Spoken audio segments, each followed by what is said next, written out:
here in the remote desert of the Old West, an entrance to the final frontier. Spaceport America in southwest New Mexico was described as the world's first purpose-built commercial spaceport. Sort of similar to an airline industry, only this is the space line industry. Well, conditions here are ideal for a commercial spaceport. We are at an altitude of 4,600 feet. So for space travelers, that means the first mile is free.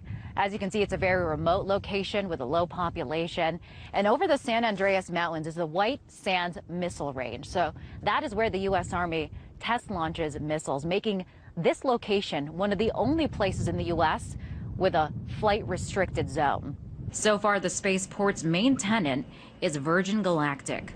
This Virgin Galactic gateway to space building is set to serve as their headquarters. It was built specifically for Virgin Galactic, who is our anchor tenant, much like Delta Airlines is in Atlanta. Virgin Galactic recently test launched its Spaceship Two in the Mojave Desert. It's a milestone for the company that plans to be the first to send paying customers on suborbital joyrides.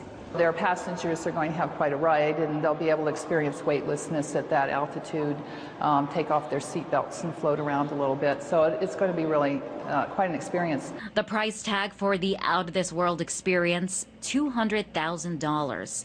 So far, hundreds of people have put in their down payments of $20,000. Among them, celebrities like Ashton Kutcher and Angelina Jolie. A sign that as space travel becomes privatized, the face of astronauts as we know it will change. I believe Virgin Galactic has sold 575 tickets to date, and I believe that's more than all the people that have ever been in space. So it's pretty exciting to think that that time is now. As of now, only the Russian Space Agency has transported private citizens to space, and only a handful of astronauts have been to space as part of a private venture. Greg Olson is one of them. It was a life-changing experience for me. You know, I launched on a Russian Soyuz rocket from Kazakhstan. As you know, NASA doesn't do private citizens into space. The only way you can do that is through Roscosmos, the Russian space agency. So I got to train in Russia for 6 months. For astronauts like Olson, the opening of space to private passengers is exciting, especially as the future of government space programs in the U.S. is uncertain. Other companies also are going to begin launches in the next year or two. So I think the opportunities for tourists are great. Companies like SpaceX.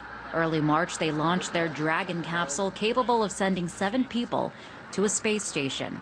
For now, space entrepreneurs won't set an exact date for when they'll send the first paying passenger to space. Virgin Galactic estimates it will happen in 2014. But as the space race becomes more of a private business venture, those with their eyes up at the skies hope the competition will be healthy. I think it will help international cooperation because, you know, if there's anything competitive about it, this is the kind of competition we should be having instead of lobbing bombs at each other. In New Mexico, Liz Wall, RT.